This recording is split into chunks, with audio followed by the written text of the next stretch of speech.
Electoral bonds data की अगर हम बात करें, the Aam Aadmi Party has come out with links of Aurobindo Pharma with the BJP. Would you want to elaborate that for our viewers? मैं हैरान हूँ कि मेन स्ट्रीम मीडिया पे इस बात पे बहस क्यों नहीं हो रही. 6:30 बजे 21 मार्च 2024 को हाथ मरोड़ के आर्म ट्विस्ट करके सुप्रीम कोर्ट ने ये लिस्ट वेबसाइट पे डलवाई और ठीक उसी समय लगभग अरविंद केजरीवाल जी के घर पे ईडी दस्तक दे रही थी. और फिर अरविंद केजरीवाल ही चल रहे हैं टीवी पे और अखबारों में. इलेक्टोरल बॉन्ड की बात को दबाने की कोशिश की जा रही है. 9 बजे उनको अरेस्ट कर लिया गया. तो हेडलाइन मैनेजमेंट तो वो करने में सक्सेसफुल हुए. हेडलाइंस पे से उन्होंने इलेक्टोरल बॉन्ड को छुपा लिया. मगर कमाल की बात यह है कि अरविंद केजरीवाल के मामले में भी इलेक्टोरल बॉन्ड ही निकल के बाहर आ रहा है. जो शरद चंद्र रेड्डी हैं, जो इनके मेन जो बताते थे कि ये जो सबसे बड़े किंग पिन बताया गया, जिनको आप सोचिए, मैं आपको डेट्स के हिसाब से अगर आपको बताऊं कि ये जो पॉलिसी थी जिसको एक्साइज पॉलिसी बोलते हैं और बहुत प्रोग्रेसिव पॉलिसी थी, मैं आज भी बोलता हूं ये बात. ये पॉलिसी लागू हुई नवंबर 2021 में और ये पॉलिसी चली जुलाई 2022 तक. तो जब ये पॉलिसी चालू थी, एक्टिव थी, उस दौरान भारतीय जनता पार्टी को शरद चंद्र रेड्डी की कंपनियों से 4.5 करोड़ रुपए मिला. यानी कि 5 जनवरी 2022 को इन्होंने 3 करोड़ रुपए दिए, 2 जुलाई 2022 को इन्होंने 1.5 करोड़ रुपए दिया. 4.5 करोड़ रुपए तो तब दिया जब इनके पास दिल्ली एक्साइज पॉलिसी के अंदर 5 जोन थे, जो कि एलिगेशन ईडी का है और ईडी कहती है कि इलीगल तरीके से ये जोन लिए गए हैं. एक तो ये हो गया. उसके बाद मुकदमे दर्ज हुए. 9 नवंबर 2022 को पहली बार शरद चंद्र रेड्डी की पूछताछ हुई, जिसमें उन्होंने बोला कि मैं अरविंद केजरीवाल को जानता ही नहीं हूं, पैसे के लेन देन की कोई बात ही नहीं है.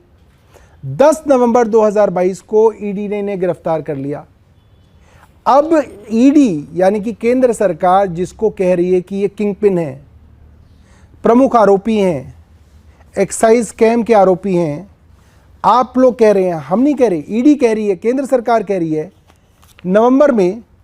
और उसी दौरान नवंबर में ही वो गिरफ्तार हो रहे हैं. 10 नवंबर को, 15 नवंबर को औरोबिंदो फार्मा 5 करोड़ रुपए के बॉन्ड भारतीय जनता पार्टी को देती है. भारतीय जनता पार्टी ले लेती है. भैया आपको नहीं पता ये आरोपी है? सारी दुनिया को पता है, आप ही तो ढोल पीट रहे हो. इनके प्रवक्ता ले लेके नाम इनकी प्रेस कॉन्फ्रेंसेस कर रहे हैं कि औरोबिंदो फार्मा को ये मिला, इसने इसको इतना पैसा दिया, ये था वो था. आप इनसे 5 करोड़ रुपए ले रहे हैं. फिर क्या हुआ? आपने उसको जेल में रखा.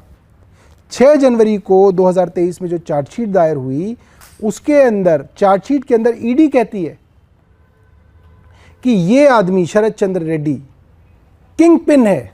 शरद चंद्र रेड्डी ने क्या कहा कि मुझे गलत फंसाया जा रहा है, मेरे ऊपर बल का इस्तेमाल किया जा रहा है, फोर्स इस्तेमाल की जा रही है, मेरे लोगों के ऊपर फोर्स इस्तेमाल की जा रही है, मेरे ऊपर दबाव डाला जा रहा है कि मैं अरविंद केजरीवाल के खिलाफ जो ईडी लिख के दे रही है वो कह दूं.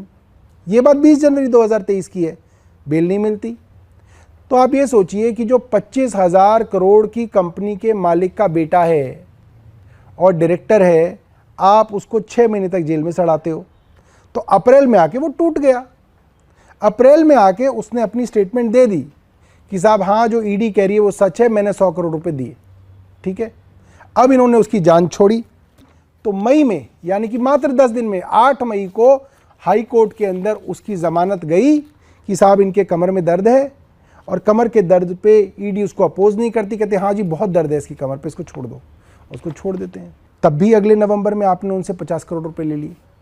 8 नवंबर 2023 को शरद चंद्र रेड्डी द्वारा 3 कंपनियों के माध्यम से 50 करोड़ रुपया आप पीएमएलए के आरोपी से ले रहे हो, जिसको आप ढोल बजा बजा के बोल रहे हो कि ये मनी लॉन्ड्रिंग कर रहे हैं. तो जो चोरी जो थी वो बड़ी मुश्किल थी साबित करनी.